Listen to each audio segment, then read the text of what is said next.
There's this incredible story kind of tucked away in the Quran, a mystery that's over 1,000 years old. It's all about a nation that saw a miracle sent straight from the heavens, a literal feast that floated down from the clouds. But what came next was a betrayal and a punishment so intense, nothing like it has ever been seen before or since. So let's dive into this amazing account. Right, this is the shocking end to our story, and it's the big question we're going to answer today. To really get how a whole group of people could end up with a fate like that, we have to rewind. We have to go all the way back to the beginning, to a time of some truly immense blessings. You see, this story doesn't start with a curse at all. It actually starts with a blessing. It all begins with the holy family of a woman whose devotion would literally change the course of history. A woman named Maryam, or as you might know her, Mary. What's just remarkable here is how every single step of this seems to have been guided from above. Hannah's prayer? It was sparked when she saw a bird gently feeding its babies, a moment that moved her so much she dedicated her own child to God. And then when Maryam was born, the honor of raising her was so huge that they actually held a lottery, and Prophet Zachariah's name, it just kept getting picked over and over. I mean, talk about a clear sign that he was meant to be her guardian. So Zachariah builds a special room for Maryam in the sanctuary, a place where she could just pray, totally secluded. He was the only one who ever brought her food. But one day, he walks in and just stops in his tracks. In her room, he finds fruits that were completely out of season, summer fruits in the middle of a cold winter. And when he asks her, where did these come from? She just calmly says they were a gift, straight from God. This was the very first hint of the miracles that were on their way. And the miracles, they didn't stop with Maryam. Oh no, they got even more intense with the birth of her son, a prophet who would bring undeniable, in-your-face proof of God's power to his people. His name was Isa, or Jesus.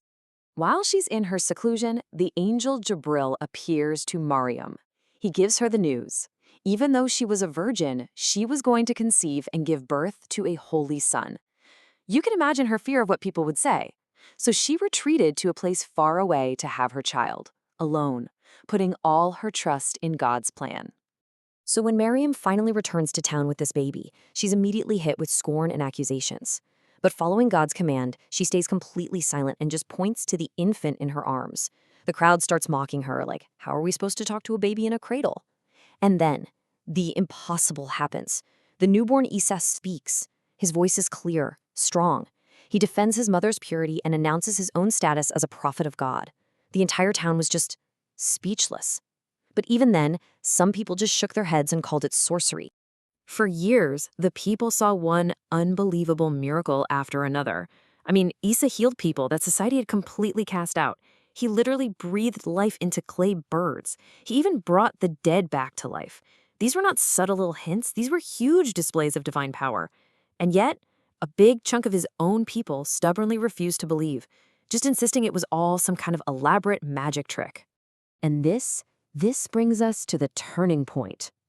After all these proofs, Isa's closest followers, the disciples, they make one last request. And this request would become the ultimate test of their faith. And ultimately, it would be their downfall. Now stop and think about this for a second. They had seen the dead rise from their graves, but they still needed more proof. It wasn't because they were hungry, they had food. It really says something about that deep down human desire, doesn't it?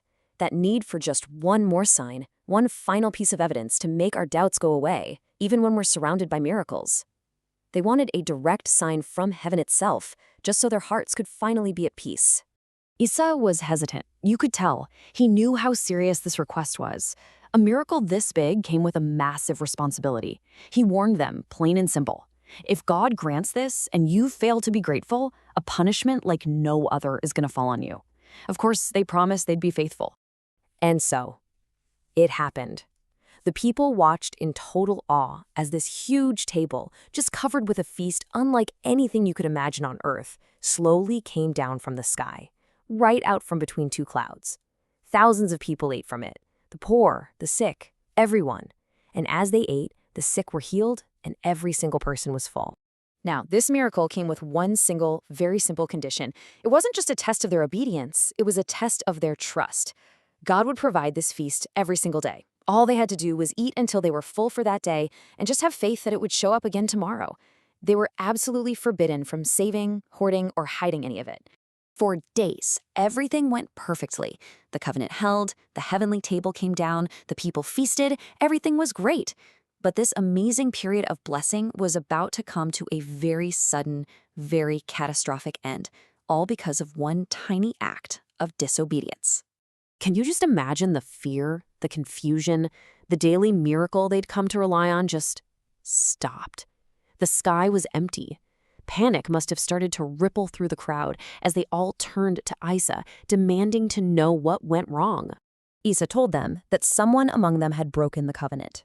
At first, everyone denied it. But finally, one person came forward and confessed. A single person had given in to doubt, hiding a small bit of food for the next day. This one tiny act of mistrust, this small failure of faith, that was the betrayal that broke the sacred promise for everyone. Now, what's really crucial is that this betrayal was then piled on with disbelief. Some of the very same people who had begged for the miracle now turned on Isa, calling him a magician who tricked them. They rejected the blessing and slandered the prophet. And for that, the punishment that was promised finally arrived. Those who betrayed the trust and spread disbelief were transformed. Their human forms just vanished, replaced by the appearance of swine. The punishment was absolute. It was final. The transformed people lived in that state for only 3 days. After those 3 days, every single one of them perished, leaving no children, no descendants, no trace of them behind.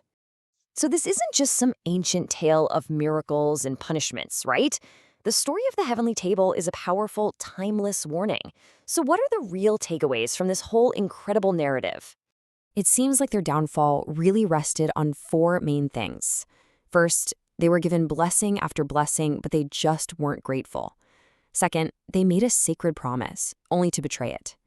Third, they saw undeniable proof with their own eyes, but they chose to reject it. And finally, they accused God's prophet of being a liar. Each one of those actions just made the last one worse, leading to their tragic end. And this story, it's directly referenced in the Quran itself. This verse talks about those who earned God's wrath, and it specifically mentions the ones who were transformed into apes and swine, really cementing this event as a serious lesson for every generation to come. And that kind of leaves us with one last thought. In a world that is so full of blessings we often take for granted, and where trust can be broken so easily, is this ancient warning about gratitude and faith and what happens when you lose them, is that still something we need to hear today?